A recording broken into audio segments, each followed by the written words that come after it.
யோவான் எழுதிய நற்செய்தி 20ஆம் அதிகாரம் 19வது இறைவார்த்தை. உங்களுக்கு அமைதி உரித்தாகுக என்ற அமைதியின் வாழ்த்துக்காய் நன்றி இயேசுவே.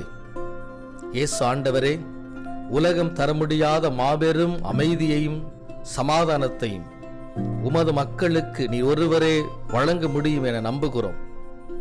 குடும்ப உறவுகளுக்கிடையில், நண்பர்கள் வட்டாரத்தில், முதலாளி தொழிலாளிகளுக்கு மத்தியில் நல்லதொரு புரிதலையும் அமைதியையும் கட்டளையிடுவீராக. பொறாமை, தற்பெருமை, சுயநலம் போன்ற தீய எண்ணங்கள் மறைந்து பொறுமை, பொதுநலம், தாழ்ச்சி, மன்னிப்பு போன்ற புண்ணியங்கள் வளர்ந்து அமைதியான சமுதாயம் மலர்ந்திடச் செய்வீராக.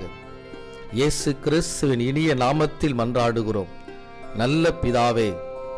ஆமேன், ஆமேன், ஆமேன்.